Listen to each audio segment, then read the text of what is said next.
آج کا جو موضوع ہے پیوریفیکیشن آف دا ہارٹ کے حوالے سے، پولیس یہ ایک بڑا عظیم ادارہ ہے اور بڑا ذمہ دار ادارہ ہے، چونکہ جس طرح محترم ریحان صاحب نے ابھی ذکر بھی کیا، میرا کچھ عرصہ زندگی کا اس ملک سے باہر بھی گزرا اور میں خود ایک کوالیفائڈ بیرسٹر ہوں، تو میرا لیگل پروفیشن سے تعلق بھی ہے، تو میں اپریشیٹ کر سکتا ہوں کہ یہ ذمہ داری کس طرح ہے۔ مگر میں آپ کو یہ بات کہنا چاہتا ہوں، آپ ساری زندگی ایک بات یاد رکھنا، یہ آج کے لمحات، آج کا دن کبھی نہ بھولنا، اور اس طرح کے جتنے بھی لمحات آئیں گے کبھی نہ بھولیے گا۔ You are the front line of justice, آپ عدل کی پہلی صف ہے، یہ آپ کی ذمہ داری ہے۔ آپ کو آپ کی نوکری کی کرنے کی انشاءاللہ حق حلال جو روزی ملتی ہے وہ اللہ کی طرف سے آپ کے لیے، اور کوئی آپ سے نہیں لے سکتا، نہ آپ کو کوئی بندہ دے سکتا ہے نہ آپ سے کوئی بندہ لے سکتا ہے، یہ آپ کے مقدر کی چیز ہے، یہ کوئی نہیں لے دے سکتا، یہ اللہ کی طرف سے آپ کے لیے۔ مگر اس سے زیادہ ضروری ہے، رزق تو مل جانا ہے کیونکہ رب کا وعدہ ہے، اس سے زیادہ ضروری ہے میرے بھائیوں اپنی ذمہ داری کو پہچانو۔ You are the front line of justice, آپ عدل کی پہلی صف میں ہیں، اور یہ بہت بڑی ذمہ داری ہوتی ہے۔ اور میں آج آپ کو بتا دوں کہ پولیس جو ہے یہ کرتی کیا ہے بنیادی طور پر۔ اب اس کے اندر یہاں کی ایشیا کی، ساؤتھ ایشیا کی یا ویسٹرن کوئی بھی پولیس ہو، کہیں بھی ہو، ان کی فنڈامنٹلی یہ 4 ذمہ داریاں ہوتی ہیں۔ سب سے پہلے انفورسنگ دا لا، قانون کی بالادستی اس کو انفورس کرنا، نمبر 1۔ دوسرا، لوگوں کی جائیداد اور ان کی زندگی کی حفاظت کرنا۔ تیسرا، رسپونڈنگ ٹو ایمرجنسیز، کوئی ایمرجنسی آ جاتی ہے اس کو رسپونڈ کرنا، وہاں پہنچنا، دور نہ بھاگنا، چل کے اس طرف جانا جدھر کسی کو کوئی مدد کی ضرورت ہے۔ چوتھی، پرووائڈنگ سروس، خدمت کرنا، اس چیز کو سمجھنا بہت ضروری ہے، خدمت کرنا۔ اور میرے بزرگ یہ کہتے تھے کہ پتر، دعا مجھے یہ دیتے تھے کہ تنو اللہ اے اللہ نہ بنائے، تنو اللہ اے اللہ بنائے۔ اور آپ اپنے امپلائمنٹ، اپنے کریئر کے حوالے سے آپ یہ نہیں ہیں، آپ اللہ کے فضل سے یہ ہیں، اس چیز پہ آپ کو فخر ہونا چاہیے، اور اس چیز پہ آپ اللہ کا شکر ادا کریں۔ اب میں آپ کو تھوڑا سا، کیونکہ ہم الحمدللہ مسلمان ہیں، اینڈ ہمیں اس میں کوئی شرم نہیں محسوس ہونی چاہیے، فخر سے اپنا سینہ تان کے خدا کا شکر ادا کریں، مگر اس کو تکبر میں نہ بدلنے دیجیے گا کہ ہم الحمدللہ اللہ اور اس کے حبیب صلی اللہ علیہ وآلہ وسلم کو ماننے والوں میں سے۔ تو میں آپ کو تھوڑا سا یہ بتا دوں کہ جناب یہ جو پولیس ہے، اسلام کے حوالے سے اس کا کیا رول ہے، کیا ڈیفینیشن ہے۔ تو نبی پاک صلی اللہ علیہ وآلہ وسلم کے دور کے اندر، آپ کی ایرا کے اندر there was no such thing as police system، جس طرح یہ آج کل ہمارا پولیس سسٹم ڈیولپ ہوا ہے، آپ کے دور میں نہیں تھا۔ مگر حضرت امام بخاری کی جو صحیح حدیث کی کتاب ہے، اس کے اندر آپ نے ایک روایت لکھی حضرت قیس ابن سعد کے حوالے سے، اور امام بخاری نے یہ بات لکھی کہ حضرت قیس ابن سعد رسول اللہ صلی اللہ علیہ وآلہ وسلم کے لیے چیف آف پولیس آفیسر تھے، یعنی جو پولیس کا ایک کردار ہے، جن چیزوں کا میں نے پہلے بھی ذکر کیا ہے، یہ بنیادی کردار ان میں تھے جو ادا کرتے تھے۔ پھر حضرت عمر فاروق رضی اللہ تعالیٰ عنہ کا جب دور آیا، اس دور کے اندر گشت شروع ہوئی، جو آپ خود فرماتے تھے، رات کے وقت مدینہ منورہ کی گلیوں میں پھرنا 2 ارادوں کے ساتھ۔ ایک، اگر کسی کو کوئی مدد کی ضرورت ہے تو آپ اس کی مدد کرتے، اور اگر کوئی شک شبہات کسی پہ ہیں تو اس کی پکڑ کرتے۔ جو پولیس سسٹم ہے جو اب ہم 21ویں صدی میں دیکھ رہے ہیں، ڈیورنگ دی اسلامک ایرا، یہ اموی اور عباسی دور کے اندر ڈیولپ ہوئی تھی۔ اس کے اندر آفیسرز، رینکنگ، سپاہی، یہ ساری چیزیں ان کے دور میں ڈیولپ کی گئی تھی۔ مگر سب سے جو دلچسپ بات ہے میں آپ کے سامنے اب رکھنا چاہتا ہوں، وہ میرے بھائیوں یہ ہے کہ اسلامک ہسٹری کو اگر آپ سٹڈی کریں نا، تو جب بھی چیف آف پولیس کو انتخاب، جو پولیس فورس کا ہیڈ ہے، اس کو جب چوز کیا جاتا تھا تو کچھ چیزیں اس میں دیکھی جاتی تھی۔ پہلی یہ چیز دیکھی جاتی تھی کہ جسمانی طور پر قابل ہے اس کام کے لیے۔ دوسری چیز یہ دیکھی جاتی تھی کہ عقل کے حوالے سے قابل ہے، انٹیلیجنٹ ہے کہ یہ کام سر انجام دے سکے۔ تیسری چیز یہ دیکھی جاتی تھی کہ نیک ہے اور دل کا صاف ہے، یعنی اس کا کردار ٹھیک ہے۔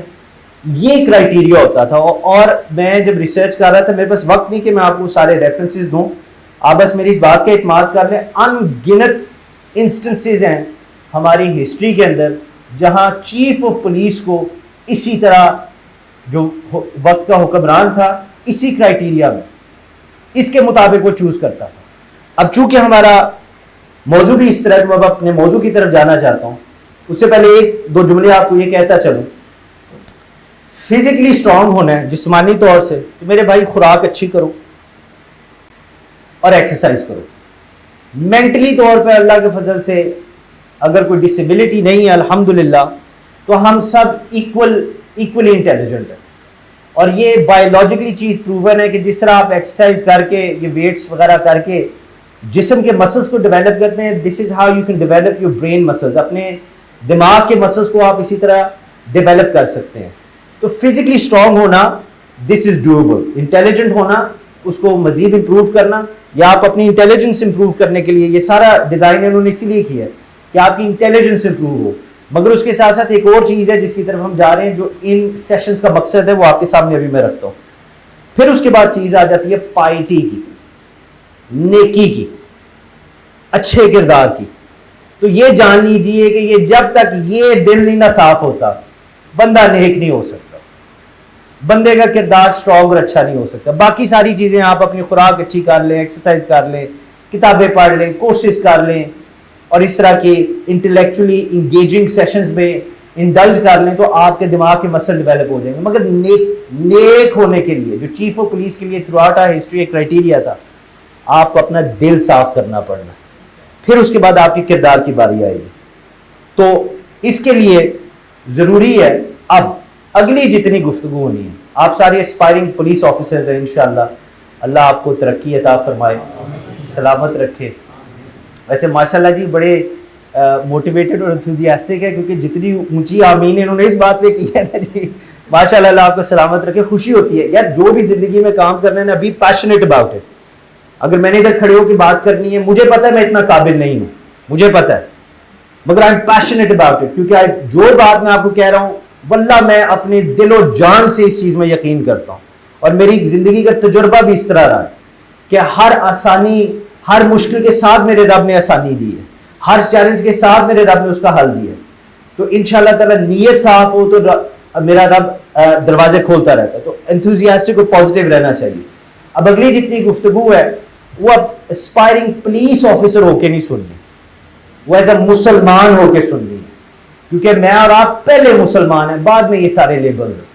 آپ اس طرح اپنی لائف کو ڈیزائن کریں گے نا تو آپ دیکھیں گے کہ اللہ تعالیٰ آپ کو توفیق دے گا کہ آپ اپنے گھر والوں سے لے کے باہر والوں تک, آپ اپنے آپ سے لے کے دوسروں کے ساتھ, آپ اپنی سانسوں سے لے کے اپنی قبر کی ان اندھیری راتوں تک وفا کریں گے. آپ کے اندر لوئلٹی آ جائے گی. پہلے ہم مسلمان ہیں تو ایز اے مسلمان اس چیز کو دیکھیے اور اپنے دلوں کو امیجنیٹیولی, لٹرلی نہیں, اپنے دلوں کو سینوں سے نکال کے اپنی ہتھیلی پہ رکھ لیں تاکہ آج ہم دیکھیں ہمارا دل کیسا ہے اور اس میں کس چیز کی کمی اور ہم نے اس کو بہتر انشاءاللہ کس طرح کرنا ہے. اب اس بات سے میں اگلی بات آپ کو بتاتا ہوں کہ یہ جو دل ہے یہ چیز کیا ہے, اس کی ٹائپس کتنی ہیں. تو قرآن مجید کی جس آیت مبارکہ کا میں نے پہلے تلاوت کرنے کا شرف حاصل کیا, میں دوبارہ تلاوت کرتا ہوں. بسم اللہ الرحمن الرحیم. یوم لا ينفع مال ولا بنون الا من اتى الله بقلب سلیم. میرا رب فرماتا ہے وہ دن آئے گا, یعنی یوم القیامہ, وہ دن آئے گا نہ اے بندے تیرے بچے اور نہ تیری دولت تیرے کام آئے گی. یہ کوئی چیز تجھے فائدہ نہیں پہنچائے گی. تیرے کام تیرا وہ پاک دل آئے گا جو اس وقت تیرے سینے میں. میرا رب قرآن میں قلب سلیم, the sound heart, the pure heart, وہ پاکیزہ دل, اس دن جب کچھ نہیں ہوگا یہ کام آئے گا. میں نے جب یہ پڑھا تو میں نے سوچا کہ یہ پاک دل کیا چیز ہے. میرے پاس ہوتا تو پتہ لگ جاتا, مجھے جواب خود ہی نظر آ جانا تھا. مگر میں نے پھر اس کے لیے مطالعہ کیا, اچھوں کی رہنمائی لی, تو مجھے یہ سمجھ آئی کہ جس پاک دل کے حوالے سے میرا رب قرآن مجید میں اشارہ فرما رہا ہے وہ دل یہ گوشت کا لوتھڑا نہیں ہے. اور یہ گوشت کا لوتھڑا بھی کچھ چھوٹی سی چیز نہیں ہے. دا فزیکل ہارٹ یہ بھی بہت بڑی چیز ہے. میں آپ کو ایک سائنٹیفک فیکٹ بتا دوں. ہر انسان کے اندر جو خون کی نالیاں ہیں, وینز آرٹریز جتنی ہیں that carry blood around our body, ہماری پوری جسم میں جناب جو یہ خون لے کے گھومتی ہیں, گردش جو خون کرتا ہے, ان کی آپ کو پتہ ہے لمبائی کتنی ہے؟ ان کی لمبائی اگر ان کو ناپا جائے, جو ناپا گیا 60,000 میل ہے. آپ کے جسم میں بھی میرے جسم میں بھی یہ اللہ نے جو نالیاں خون کی رکھی 60,000 میل. اور ایک دل کی دھڑکن اس 60,000 میل میں ہر لمحہ خون کی گردش کرتا ہے. یہ مثلا گوشت کا لوتھڑا بھی کوئی چھوٹی چیز ہے. اور 60,000 میل میں آپ کو پرسپیکٹو میں دے دوں, 60,000 میل اتنا فاصلہ ہے کہ آپ پوری دنیا کے 2 دفعہ چکر لگائیں پھر بھی پورا نہیں ہوتا. تو آپ کو ذرا اپریشیٹ ہو جائے گا کہ یہ کتنا ڈسٹنس ہے. مگر رب قرآن میں اس گوشت کے لوتھڑے کی بات نہیں کر رہا. میرا رب اس روحانی دل کی بات کر رہا ہے جو اس فزیکل ہارٹ کا سینٹر ہے, جس کے اندر میرے رب نے ہماری روح کو قبض کیا ہوا, جس کو ہم سر کہتے ہیں. تو یہ جو اسپرچل ہارٹ ہے اس کے حوالے سے پیوریفیکیشن کی بات ہوتی ہے, اور اس کو سمجھنا بہت ضروری ہے. اور یہ والا جو دل ہے اس کی اپنی انٹیلیجنس ہے, یہ خود سوچتا ہے. یہ بھائی کس طرح, آپ یہ نہ سمجھے کہ جی نویں گال کوئی دس رہے نے سانو. I am not telling you any thing new. یا آپ میڈیکل ایکسپرٹس کی رپورٹس پڑھیں, انہوں نے اتنا تو فگر آؤٹ کر لیا ہے میرے بھائی کہ دل کی پہلی دھڑکن کب ہوتی ہے. رفلی 6 months کا جو فیٹس جب ماں کے پیٹ میں ہوتا ہے بچہ, تو اس کی پہلی دھڑکن جو ہوتی ہے اس وقت شروع ہوتی ہے. یہ تو ان کو پتہ لگ گیا. اس کے ساتھ ان کو یہ بھی پتہ لگ گیا. آج کا جو موضوع ہے پیوریفیکیشن آف دا ہارٹ کے حوالے سے, پولیس یہ ایک بڑا عظیم ادارہ ہے اور بڑا ذمہ دار ادارہ ہے.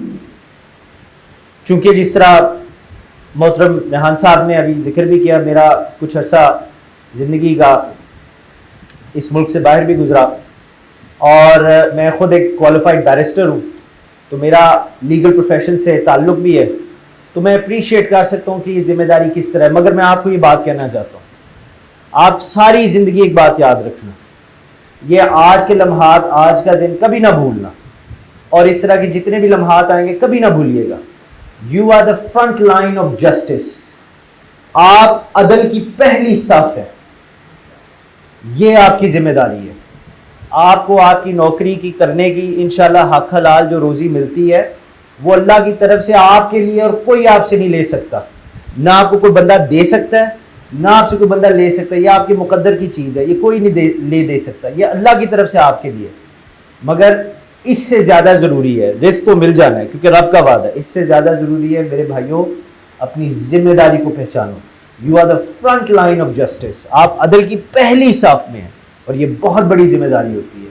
اور میں آج آپ کو بتا دوں کہ پولیس جو ہے یہ کرتی کیا بنیادی طور پر. اب اس کے اندر یہاں کی ایشیا کی, ساؤتھ ایشیا کی یا ویسٹرن کوئی بھی پولیس ہو, کہیں بھی ہو, ان کی فنڈامنٹلی یہ 4 ذمہ داریاں ہوتی ہیں.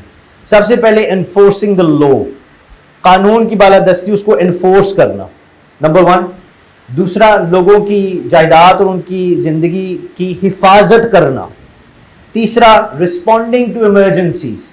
کوئی ایمرجنسی آ جاتی ہے اس کو رسپونڈ کرنا, وہاں پہنچنا, دور نہ بھاگنا, چل کے اس طرف جانا جدھر کسی کو کوئی مدد کی ضرورت ہے. چوتھی, پرووائڈنگ سروس, خدمت کرنا. اس چیز کو سمجھنا بہت ضروری ہے, خدمت کرنا. آپ چیزیں اگر دیکھیں گے, آپ خود دیکھیں گے, خود اس چیز پہ آئیں گے تو زیادہ بہتر ہے. جان اینڈ بیٹریس لیسی, یہ میں آپ کو نام لکھ کے بھی دے دوں گا. انہوں نے ایکسپیریمنٹ کیا اور انہوں نے دیکھا کہ دماغ جب دل کو کچھ آرڈر دیتا ہے, مثال کے طور پہ یہ پانی کی بوتل ٹھنڈی ہے, میں نے پکڑی ہے, اور جو نیورل سرکٹ ہے میرے جسم کا اس سے مجھے پتہ لگ گیا, میرے دماغ نے بتا دیا کہ بوتل ٹھنڈی ہے. فرض کریں بوتل گرم ہے, میرے ہاتھ کو جلا جائے گی, فٹ میرا دماغ آپریشن میں آئے گا, کہے گا او ہو اس کو چھوڑ دو یار, ہاتھ جل جائے گا اور درد ہوگی. مگر ان لوگوں نے جب ایک ایکسپیریمنٹ کیا نا جی, بڑا ہی زبردست فائنڈنگ ہے. انہوں نے دیکھا کہ کچھ چیزیں جب دماغ دل کو کہتا ہے نا تو دل نہیں مانتا, دل اپنی مرضی کرتا ہے. And I found this fascinating, مجھے بڑی دلچسپی ہوئی اس کے اندر اور وہاں سے پھر یہ بقیہ جو اگلی بات آئے گی آپ کو میں بتاؤں گا کہ یہ وجہ یہ کیوں ایسے ہوتا ہے. تو انہوں نے یہ کیٹیگوریکلی اس چیز کو فائنڈ آؤٹ کیا کہ دل کی اپنی ایک انٹیلیجنس ہے، ہر چیز نہیں مگر کچھ چیزیں دماغ کہتا ہے. مثال کے طور پر آپ کے ساتھ ہوا ہوگا، سوچیں اپنی زندگی میں، میرے ساتھ ویسے ہوا ہے کہ یار اس کو اس کی مدد نہیں کرنی، اس نے میرے ساتھ زیادتی کی تھی، پتہ نہیں کیوں آپ کا دل آپ کو کھینچتا ہے اس کی طرف، یار کوئی بات نہیں. وہ آپ کا دماغ نہیں کہہ رہا ہوتا، وہ آپ کا دماغ دل کو کہہ رہا ہوتا ہے ریشنلائز کر کے کہ اس سے تمہارے ساتھ زیادتی کی تھی، اس کی نہیں مدد کرنی، یہ تمہیں نقصان پہنچا دے گا. اگر آپ کا دل کہتا ہے نہیں یار اس کی مدد کرنی ہے، میرا دل کر رہا ہے میں اس کی مدد کروں، تو یہ اسی طرح کا ماجرا ہے. دل کی اپنی ایک انٹیلیجنس ہے. اب نبی پاک صلی اللہ علیہ وآلہ وسلم کا فرمانے والی شان ہے. آپ نے فرمایا، اور اس سے یہ بات یہ نقطہ مکمل ہوتا ہے، آپ نے فرمایا your heart is a repository of knowledge. یہ علم کا ذخیرہ ہے، علم کا ذخیرہ ہے جو آپ کا دل ہے. اور یہ جو آپ کی جسم حرکتیں کرتا ہے، آپ کا دل اس کے حوالے سے سینسٹیو ہے، محسوس کرتا ہے. آپ اچھے کام کریں گے آپ کے دل کے اوپر اچھا اثر پڑے گا. ہم اگر غلط کام کریں گے تو دل اس غلطی کو بھی، اس برائی کو محسوس کرے گا. یہ کوئی دنیا کا میڈیکل ایکسپرٹ نہیں کہہ رہا، یہ رحمت للعالمین خاتم النبیین صلی اللہ علیہ وآلہ وسلم کا فرمانے والی شان ہے. اس سے تو آگے کوئی بات پڑھنے کی ضرورت ہی نہیں ہے. آپ فرما رہے ہیں کہ تیرا دل از اے ریپوزیٹری آف نالج، علم کا ذخیرہ ہے. تو اس سے یہ چیز ثابت ہوگی کہ دل کی اپنی ایک انٹیلیجنس ہے جس کو وہ محسوس، جس کے مطابق وہ آپریٹ بھی کرتا ہے، اور ہر چیز وہ دماغ کی نہیں مانتا. اب اس سے یہ ثابت ہوتا ہے کہ جی جو دل ہے ہمارا روحانی، جو ہارٹ ہے میرے بھائی، یہ آپ کے سینٹر میں ہے. آپ کے پورے جسم کی، آپ کی پوری زندگی جتنی بھی سانسیں چلنی ہیں، ہم سمجھتے ہیں کہ نہیں جی یہ تیز ہوگا، یہ طاقتور ہوں گے، یہ ہلے جلیں گے، ہم یہ کر لیں گے. مگر یہ اگر نہیں نہ دھڑک رہا اس کی یاد میں صحیح طرح، یا یہ ناپاک ہے، اس میں خرابی ہیں، تو یہ جو مرضی کر لے. انہوں نے تو ہمارے خلاف گواہی دینی ہے جب رب نے حکم فرمانا ہے کہ میں نے یہ بھی کیا، میں نے یہ بھی کیا، میں نے اس نے، بلکہ ہاتھ کہے گا اس نے میرے سے یہ کروایا. مگر یہ جو ہے نا، یہ ان سب چیزوں پہ حاوی ہے، یہ اس چیز کو گائیڈ کرے گا. اور یہ سینٹر ہے ہمارا. جب یہ بیمار ہو جاتا ہے روحانی دل، جب یہ ناپاک ہو جاتا ہے تب بیماری بنتی ہے. اور جب بیماری بنتی ہے تب پھر آپ کا جسم بھی بیمار ہو جاتا ہے. اور جب آپ کا جسم بھی بیمار ہو جاتا ہے پھر آپ کا کردار کمزور ہو جاتا ہے، آپ کا ایمان کمزور ہو جاتا ہے. لوگ جو مایوسی میں، ڈپریشن میں، ان چیزوں میں مبتلا ہو جاتے ہیں، وہ اسی وجہ سے کہ ان کا دل بیمار ہوتا ہے. کہ جب دل بیمار ہو جائے اس کو صاف کرنے کے لیے ان بیماریوں کو پہچاننا، ان کو سمجھنا، اور یہ بات دلیر ہو کے کہنا. یہ بڑے ڈرپوک لوگوں کی بات ہوتی ہے جو کہتے ہیں کہ نہیں جی اسی تو ٹھیک ہے، مجھے رونا نہیں آتا. بد نصیب ہیں وہ لوگ جو رونے والی بات پہ نہ روئیں، کیونکہ ان کا یہ سخت ہو گیا ہوتا ہے اور وہ اس کو دلیری سمجھتے ہیں. دلیری یہ نہیں ہوتی، دلیری یہ ہوتی ہے کہ جب نماز کا ٹائم آ جائے، کچھ بھی ہو تو اپنی جبین کو اللہ کی بارگاہ میں جھکا دو. اپنی جوانی کو نہ دیکھو، جوانی میں میری طرح سب اکڑ کے چلتے ہیں. اس وقت کو یاد رکھو جب رب یہ جوانی ڈھال دے گا اور جسم کمزور ہو جائے گا تب ویسے ہی جھک جانا. تو بہتر ہے جوانی میں ہی جھکنے کی عادت ڈالیں. تو اس دل کو صاف کرنے کے لیے جب تک آپ پہچانیں گے نہیں کہ دل کے اندر مسئلے ہیں، آپ دل کی پاکیزگی کی طرف نہیں آئیں گے. جتنی بھی میں آپ کو باتیں سنا دوں، اب قرآن میں رب فرماتا ہے کہ 3 قسم کے لوگ ہیں. بڑی عام بات ہے، آپ سب نے سنی ہوگی. ایک ایمان والا، دا بلیور، جس کے بارے میں رب فرماتا ہے اس کا دل زندہ ہے اور میرے نور سے بھرا ہوا ہے، انلائٹنڈ ہارٹ ہے، مومن کا. پھر رب فرماتا ہے کہ الکافرون، وہ لوگ جو ایمان نہیں رکھتے، جن کے دلوں میں ایمان نہیں ہے. میرا رب فرماتا ہے کہ ان کے جو دل ہے وہ مردہ ہے اور ان کے دل اندھیرے میں. پھر رب نے فرمایا منافق. منافق کون ہے؟ اور یہ ہمارا موضوع یہی ہے. منافق وہ ہیں جن کے دل بیمار ہیں اور اس بیماری میں وہ اس طرح مبتلا ہے کہ نہ اپنے دلوں کو ٹھیک کرنے کی خواہش رکھتے ہیں، نہ کوئی اقدامات کرتے ہیں، نہ اللہ سے مدد مانگتے ہیں، اور وہ بیمار سے بیمار تر ہوتے جاتے ہیں جب تک کہ وہ اس زندگی میں سانسیں چلتی چلتی مر نہیں جاتے. مردہ دل لے کے جب ادھر پیش ہوں گے، قلب سلیم نہیں ہوگا اس بارگاہ میں، تو پھر کام کیا آئے گا؟ نہ بچے ہونے ہیں، نہ دولت ہونی ہے، نہ کوئی سٹیٹس، نہ کوئی پراپرٹی. صرف یہ ایک دل ہونا ہے. اگر یہ بھی مردہ ہوا ادھر تو پھر ہمارے کام کچھ نہیں آئے گا. لہٰذا یہ سمجھنا ضروری ہے کہ جو دل بیمار ہوتا ہے اس کے اندر غصہ ہوتا ہے فضول کا. کسی غلط بات پہ غصہ آنا یہ غیرت ہوتی ہے، بری بات نہیں. فضول کا غصہ. پاکستان میں جناب بڑے مزے کی ایک بات کہتے کسی نہ لڑنا ہوئے نا تے انہوں فون کر کے آخ دیو اوئے تو کون ہے، تو اس نے اسی بات پہ آپ سے لڑ پڑنا کہ اس نے مجھے اوئے کیوں کہا ہے. فضول کا غصہ یہ دل کی بیماری ہے. نفرت فضول کی دل کی بیماری ہے. بغض، کینہ، دھوکہ، جھوٹ، یہ سب دل کی بیماری ہے. اور یہ ہماری سوسائٹی کے حوالے سے، دنیا کی کوئی بھی حصہ ہو، ہر سوسائٹی کے حوالے سے قانون کو توڑنا، اس کی بغاوت کرنا. اللہ کا قانون، اللہ کے قانون سے اوپر کوئی قانون نہیں ہے. یہ سب قانون ہمارے جو ہے یہ اس کی روشنی میں اور نیچے ہیں. پاکستان کے قانون اللہ کے قانون کی روشنی میں، اللہ کے فضل و کرم سے. مگر ان کو توڑنا، ان کی بغاوت کرنا، یہ بھی دل کی بیماری ہے. ڈھیٹ ہو جانا یہ دل کی بیماری ہے. حسد کرنا یہ دل کی بیماری ہے کہ یار اس کو یہ جگہ ملی ہے مجھے کیوں نہیں ملی، یا اللہ اس سے لے لے میں بیٹھ جاؤں. یہ بھی لوگ دعا کرتے ہیں کہ اس سے لے لے مجھے دے دے. یہ دل کی بیماری ہے اور یہ سب اللہ کے قانون کے خلاف ہے. اور جب تک اس کی رضا کے مطابق نہیں چلیں گے دل کی بیماریاں دور نہیں ہوں گی. بنی اسرائیل کا ایک بندہ تھا، بڑے مزے کا واقعہ. اس دور کے جو نبی تھے ان پہ وحی نازل ہوئی کہ یہ جو بندہ ہے اللہ نے اس کو 1000 سال عمر دے دی ہے. اب اس کو آپ نے اپنی لائف کے اندر اپلائی کرنا ہے اور اپنا احتساب خود کرنا ہے. کسی کو موقع ہی نہ دیں کہ آ کے آپ کو بتائے کہ یار تم یہ غلط ہو، یہ غلط ہو، یہ غلط ہو، یہ غلط ہو. خود روزانہ رات جس وقت سونے کے بعد بندے پہ آدھی موت طاری ہو جاتی ہے، اس سے پہلے یہ کہ یا اللہ میں جتنا بھی غلط ہوں تیری رحمت بڑی وسیع ہے، مہربانی فرما میری رہنمائی کر دے. تو آپ دیکھیں گے کہ میرا رب پردے ڈالنے والا ہے. ایک ماں کی محبت کا حساب نہیں آپ لگا سکتے. تو رب تو فرماتے ہیں میں 70 ماں جتنا پیار کرتا ہوں. تو بنی اسرائیل کا وہ بندہ تھا. اس کو اب آپ نے اپنی لائف میں اپلائی کرنا اور اپنا خود سیلف ایگزامینیشن کرنی ہے. وہی نازل ہوگی نبی پہ کہ جی اس بندے کو 1000 سال میرے رب نے عمر عطا فرما دی. انہوں نے آگے اس بندے کو بتا دیا. اب اپ ٹو دیٹ پوائنٹ وہ بندہ بڑا متقی، بڑا پرہیزگار تھا.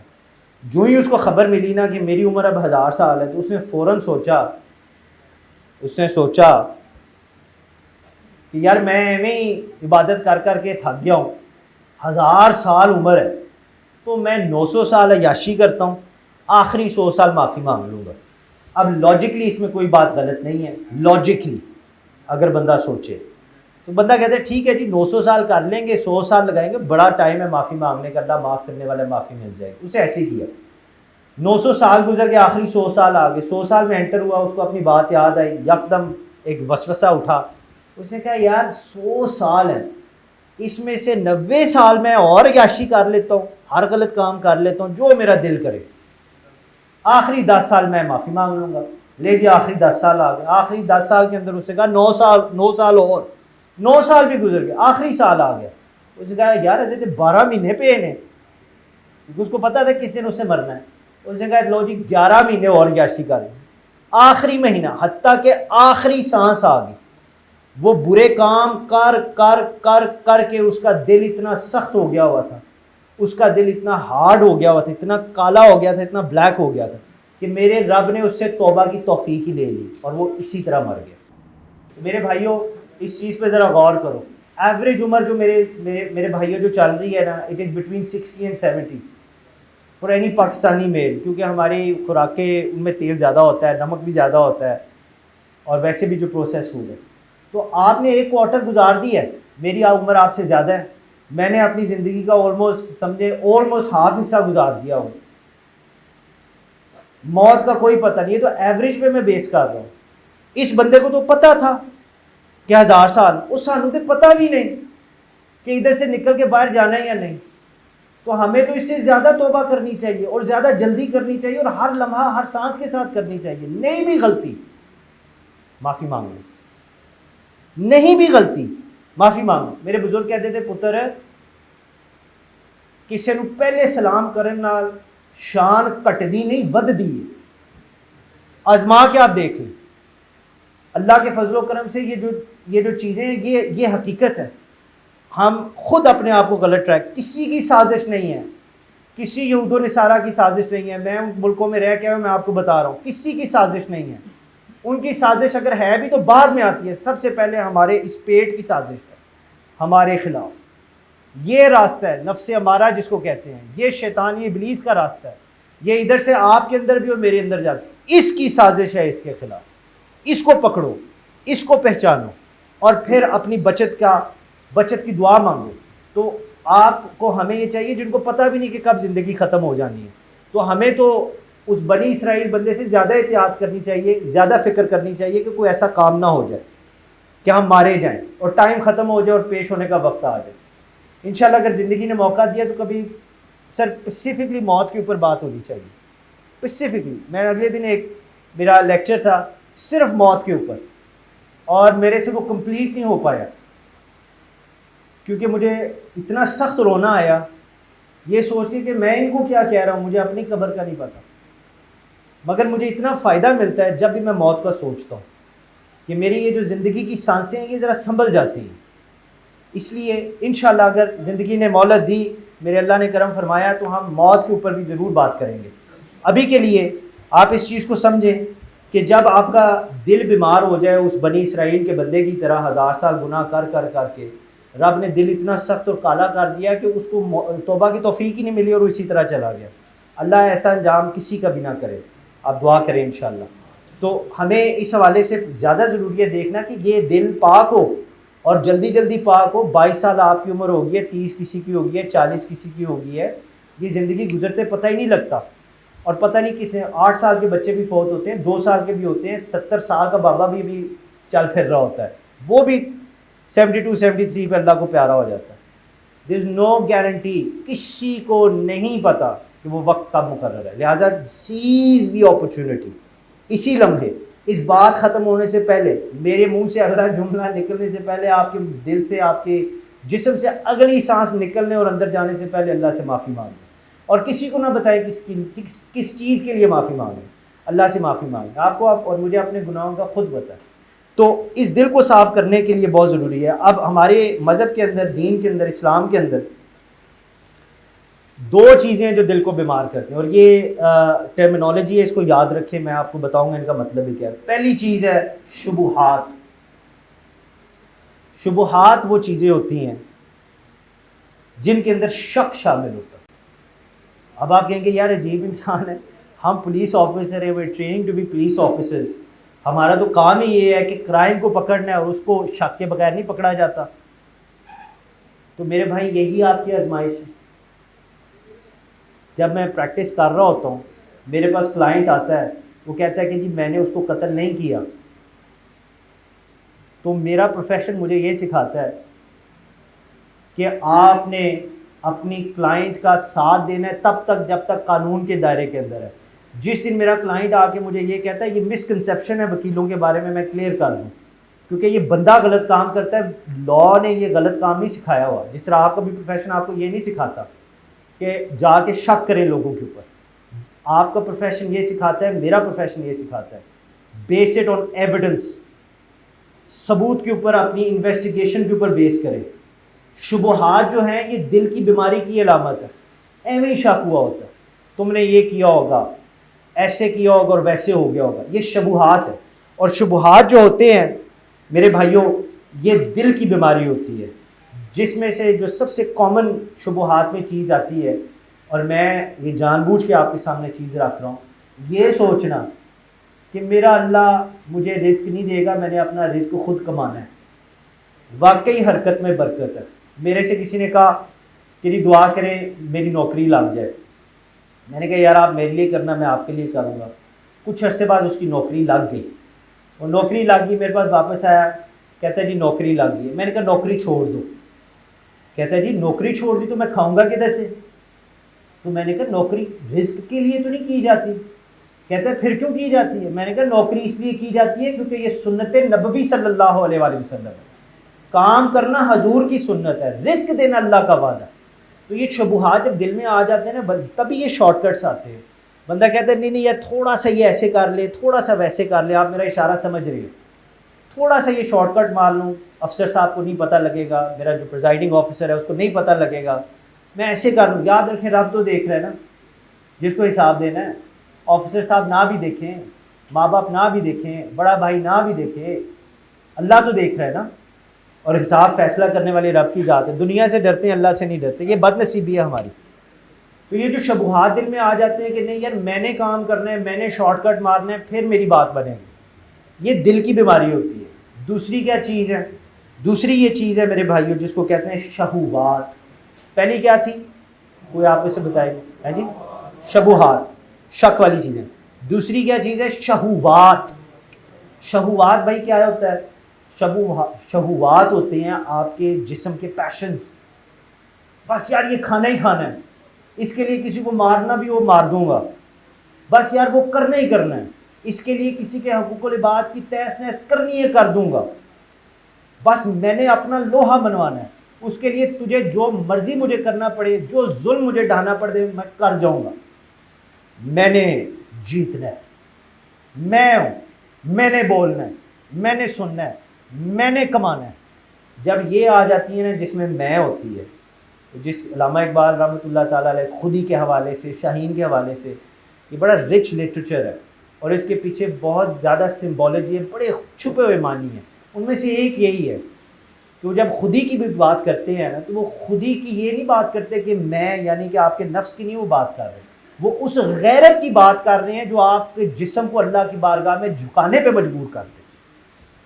ان چیزوں کو سمجھنا چاہیے. وہ کہہ رہے ہیں کہ شہوات سے جان چھڑاؤ, ان کو اپنے ختم کرنا مقصد نہیں ہے, اپنے کنٹرول میں لے آؤ. آپ کے سامنے ایک حرام چیز ہے, اور حرام کا صرف مذہبی حوالے سے معنی نہیں ہے, حرام یہ بھی ہے جو جس چیز سے منع کیا جاتا ہے. جو چیز منع ہے اس کو ہم حرام کہتے ہیں. اگر مذہبی کانٹیکس میں دیکھیں تو شراب حرام ہے. یہ جو گوشت ہے جو ہمارا جس کے اوپر تکبیر نہیں ہوتی یہ حرام ہے. زنا کرنا حرام ہے, یہ چیزیں غلط ہیں. تو ان چیزوں سے ڈر کے بھاگنا نہیں چاہیے. ان چیزوں کا سامنا اس دلیری کے ساتھ کریں, میں نے نہیں کرنا کیونکہ میرے اللہ نے منع کیا. یہ شہوات کو کنٹرول کرنے کا معاملہ ہوتا ہے. تو شہوات آپ کی جسم کی ارجیز ہیں جو آپ کو مجبور کرتی ہیں اپنے جسم کو خوراک دینے میں. اب ایک عام بندہ جو ہے, یہ بہت اہم بات ہے جو میں کرنے لگا ہوں, کہ آپ کو سوسائٹی یہ جو ایک سسٹم ڈیوائس کی ہے, آپ کو طاقت بھی دی جا رہی ہے اور اس کے ساتھ آپ پہ ذمہ داری بھی آ رہی ہے, اور ان دونوں کا رزلٹ انفلوئنس ہوتا ہے. لوگ آپ کی بات سنیں گے, اور اگر نہیں سنیں گے, اگر آپ صحیح بات کر رہے ہیں تو وہ لوگ جرم کے دائرے میں آ جاتے ہیں. اس سے آپ کے اوپر ذمہ داری آتی ہے. اور اگر ایک عام بندے کا دل بیمار ہو اس پہ اتنی ذمہ داری نہیں, لہٰذا وہ اتنا نقصان نہیں پہنچا سکتا جتنا ایک پولیس آفیسر کا دل بیمار ہو جس پہ اتنی زیادہ ذمہ داری ہے, اور جتنا نقصان وہ پہنچا سکتا ہے عام بندہ نہیں پہنچا سکتا. میں آپ کو ایک واقعہ بڑے مزے کا سناتا ہوں. حضرت ابو حنیفہ, امام ابو حنیفہ رحمۃ اللہ علیہ, ہمارے جو jurisprudence Islamic schools of law ہیں ان 4 میں سے ایک یہ تھے. وہ ایک دن نا اپنے شاگرد کے ساتھ جا رہے, تو ان کا شاگرد پھسل گیا, تو انہوں نے فٹ اس کو پکڑا, کہا کہ بیٹے دھیان سے گر جاؤ گے. تو ذرا مثلا سیانہ شاگرد تھا, اس نے کہا امام صاحب میں پھسلا نا تو صرف میں گروں گا, سر آپ پھسل گئے نا تو پوری امت جو آپ کے پیچھے لگی ہے سب گر جائے گی. یہ آپ کی ذمہ داری ہے. You are the front line of justice. یہ یاد رکھنا ساری عمر. جتنی مرضی آپ کی پروموشن ہو جائے with in the police system, جون سی بھی آپ کو رینکنگ ہو جائے, انشاءاللہ اللہ تعالیٰ آپ سب کو اعلیٰ درجے پہ پہنچائے سلامت ایمان کے ساتھ. جس موڑ پہ آئیں گے یاد رکھیں آپ کی آزمائش ہونی ہے. اگر اس زندگی میں آزمائش نہیں نہ ہونی, اس زندگی میں مثلا ہر وقت اے سی لگے ہونے ہیں, کوئی تکلیف نہیں ہونی، تو پھر یہ زندگی کے اندر حساب کس چیز کا، آزمائش کس چیز کی بھائی؟ اگر ادھر ہی سکون مل جائے. یہ دنیا سکون کے لیے ہے ہی نہیں، یہ دنیا ٹیسٹ پاس کرنے کے لیے، دلوں کو پاک کر کے اس بارگاہ میں حاضر ہونے کے لیے یہ زندگی ہے. تو آپ اپنے اس پروفیشن کے حوالے سے بھی جدھر بھی پہنچیں گے نا، اور یہ کوئی میں ہائی انٹلیکچوئل بات نہیں کر رہا، یہ بڑی سمپل بات ہے. ہر کام سے پہلے، روزانہ کام پہ جانے سے پہلے، کوئی بھی مشن میں جانے سے پہلے، بس یار کئی دفعہ نہیں بندہ اس طرح ہاتھ رکھ سکتا، امیجن کر لیں، تصورات میں کر لیں، دل کو حاضر کر لیں اور پیش کر دیں. تو مالک ہے، تو خالق ہے، میری نیت ہے اچھا کام کرنے کی، میرا مقدر پروردگار اچھا کر. آزمائش آئے گی، یہ ہماری غلط فہمی ہے کہ جب بندہ نیک ہو جاتا ہے، اللہ کا قریبی ہو جاتا ہے، تو بندے پہ آزمائش نہیں آتی. یہ بڑی مسکنسیپشن ہے. اللہ تعالیٰ کے جو جتنا قریب ہوتا ہے اس پہ اتنی آزمائش آتی ہے. اور سب سے قریب میرے رب کے انبیاء ہیں، ان میں سے بھی سب سے قریب امام الانبیاء ہیں. حضور پاک صلی اللہ علیہ وآلہ وسلم کی سیرت پاک اسٹڈی کریں تو کون کون سا دکھ حضور پاک صلی اللہ علیہ وآلہ وسلم نے نہیں دیکھا. ہر مصیبت کو رسول پاک صلی اللہ علیہ، ہر آزمائش آئی مگر رسول پاک صلی اللہ علیہ وآلہ وسلم استقامت کے ساتھ اس کا سامنا کیا اور صبر کے ساتھ، اور ہمارے لیے یہ مثال قائم کی کہ زندگی کو اس طرح جیو. تو آپ جدھر بھی جائیں گے آپ اپنی ذمہ داری کو یاد رکھیں گے نا، اور آپ کے اندر یہ ایمان ہوگا کہ ادھر پیش ہونا ہے، تو آپ کو پتہ ہوگا کہ یہ پھسل گیا تو شاید خود پھسلے، دو بندے پھسلے، میں پھسل گیا تو مجھے جتنے دیکھنے والے ہیں وہ بھی پھسل جائیں گے. میں نے اس کی جگہ یہ کر دیا تو یہ میرا تو برا فیل ہوگا ہی ہو، مجھے تو پوچھا جائے گا، کیونکہ اس نے نہیں چھپانا، اس نے بتا دینا کہ یا اللہ میں نہیں کیتا سی، انہیں میرے کو کرایا سی. تو آپ تو پھسلے ہی پھسلے، آپ کو دیکھنے والے بھی پھسل گئے، اور شاید وہ آپ کا اپنا ہی سگا چھوٹا بھائی ہو. تو یہ اس ذمہ داری کو ضرور احساس اپنے اندر اس کو اجاگر کر کے رکھیں. اور اسی طرح جو بندہ اپنی سوسائٹی میں جتنا طاقتور ہو اس پہ اتنی ذمہ داری ہوتی ہے. ہمارے پولیٹیشنز کے پاس اگر انفلوئنس ہے، پوزیشن آف پاور ہے، تو اس سے زیادہ ان پہ ذمہ داری ہے. And they have to remember that. اور جب وہ بھولے ہیں تب تک آپ دیکھ لیجئے گا انشاءاللہ میدان محشر میں سب کے یہ کھلیں گے جو حساب کتاب ہے، اور پتہ لگ جائے گا. تو پولیس آفیسر کے اوپر اگر آیا جائے تو یہ آخری بات میں بتا دوں، آپ یاد رکھیں کہ غلطی کی آپ کو، ہمیں جو پولیس آفیسر ہیں، کیونکہ طاقت بھی زیادہ ہے، پریولیج بھی زیادہ ہے، ذمہ داری بھی زیادہ ہے. غلطی گناہ ہوگا تو زیادہ سخت سزا ہے کمپیئر ٹو سمبڈی جس کو وہ ذمہ داری نہیں سونپی گئی. اور اگر آپ اچھا کریں گے تو یاد رکھیں آپ اللہ کے فضل و کرم سے VIP لائن میں ہوں گے. آپ کو عام بندے کے مطابق زیادہ اجر میرا اللہ عطا فرمائے گا، کیونکہ آپ نے ہر چیز کی طاقت کے ہونے کے باوجود آپ نے اس کا غلط استعمال نہیں کیا. تو یہ جو چیزیں ہیں ان کو جب آپ سمجھ جائیں تو آپ کو پتہ لگ جاتا ہے کہ آپ کا دل بیمار ہے یا نہیں. اب فرض کریں دل بیمار ہے، کیوں؟ غصہ بہت زیادہ آ جاتا ہے، فضول آ جاتا ہے، غلط کام کرنے کو دل کرتا ہے، اذان کی آواز آ رہی ہوتی ہے، نہیں جاتے نماز پڑھنے کو، مجبوری ہے، ڈیوٹی کے ٹائم نہیں بندہ جا سکتا، ٹھیک ہے؟ تو اس کا یہ مطلب نہیں کہ گھر جا کے قضا کر کے نہ پڑھے، اور اس کا یہ مطلب بھی نہیں کہ دل میں افسوس نہ ہو کہ میری نماز چھوٹ گئی ہے. جس کو یہ دونوں چیزیں نہیں نہ ہوتی وہ یاد رکھے دل مر چکا ہے، اسی وقت توبہ کرے کہ غلطی کر کے بھی احساس نہیں ہو رہا، کسی کو ایسے ہی مار کے بھی، کسی سے زیادتی کر کے بھی، کر تو دی ہے. حضور پاک صلی اللہ علیہ وآلہ وسلم میں آپ کے سامنے حدیث کا مفہوم رکھ دوں جی. تو صحابہ نے کہا کہ آپ کے پاس ہوتے ہیں تو کچھ اور ہوتے ہیں، باہر جاتے ہیں کچھ اور ہو جاتے ہیں. یا رسول اللہ ہم منافق ہیں، اور ساتھ رونے شروع ہو گئے کہ ہمارا کیا بنے گا. تو حضور نے فرمایا کہ ایک بات یاد رکھو، اگر ایک قوم ہے جو غلطی نہیں کرتی، میرا رب اس قوم کو ختم کر دے گا. اس کی جگہ ایک ایسی قوم آئے گی جو غلطی تو کرے گی مگر پھر اللہ سے معافی مانگے گی. میرا رب معاف کرنے والا اور توبہ کرنے والے کو پسند کرتا ہے. میرے استاد نے مجھے ایک بات سنائی، انہوں نے کہا بیٹا یاد رکھنا اللہ نے جنت بھی گناہ گاروں کے لیے بنائی ہے، دوزخ بھی گناہ گاروں کے لیے بنائی ہے. میں نے کہا سچ سمجھ نہیں آئی. کہتے ہیں پتر دوزخ ان گناہ گاروں کے لیے ہے جو خدا کی شریعت کی بغاوت کر کے ڈٹ گئے ہیں، اللہ نے ان کے لیے دوزخ بنا دی. اور میرا رب فرماتا ہے بیٹا جنت ان گناہ گاروں کے لیے، میرے جیسے گناہ گاروں کے لیے، آپ جیسے گناہ گاروں کے لیے جو غلطی گناہ کرتے تو ہیں مگر پھر اللہ سے معافی مانگ لیتے ہیں اور اللہ ان کو معاف کر دیتا ہے۔ اس چیز کو اپنے دل کے اندر ذرا یار لگنے ضرور دینا، کیونکہ بڑے مسئلے حل ہو جائیں گے۔ تو فرض کریں دل بیمار ہے، دل کو کس طرح صاف کریں؟ میں آپ کو صرف پرابلمز نہیں بتانے آیا، میں اپنے وقت کے اندر رہ کے میں نے آپ کو سلوشنز بتانی ہیں، اور آپ ایک بڑے زندگی کے بڑے خوبصورت ترین حصے میں سے گزر رہے ہیں، آپ کو شاید اس کا احساس ہو یا نہ ہو، اب سے جو بڑے ہیں ان سے آپ پوچھ لیں، وہ یہ کہیں گے لاپرواہی کے حوالے سے نہیں۔ بالغ بچے کو تو جب وہ بالغ ہو جائے، 11-12 سال کا بچہ بالغ ہو جاتا ہے، اس کو تو لاپرواہ ہونا ہی نہیں چاہیے۔ لاپرواہی کے حوالے سے آپ کا یہ حسین نہیں ہے، اس حوالے سے کہ حضور کا فرمان ہے کہ اللہ کی بارگاہ میں جس نے جوانی میں توبہ کی، جس نے جوانی میں توبہ کی، میرا نبی فرماتے ہیں کہ اس کو روز قیامت میرا رب میرے جتنا درجہ دے گا۔ یار میں آپ کو بڑے بڑے قصے بھی سنا سکتا ہوں، پر میں آپ کو یہ باتیں اس لیے بتا رہا ہوں کیونکہ یہ حقیقت ہے، دس از اے ٹروتھ۔ اپنی زندگی اس کے مطابق جیئیں۔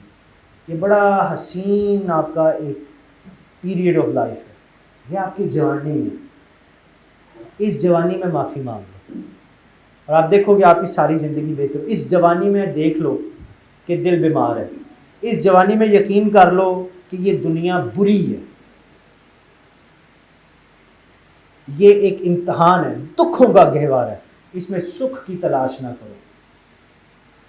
اور یاد رکھو کہ اگر یہ جاننا چاہتے ہیں، اگر آپ میں سے کوئی پوچھ لے بھائی سلوشن بتائیں، تو قرآن کی طرف چلتے ہیں۔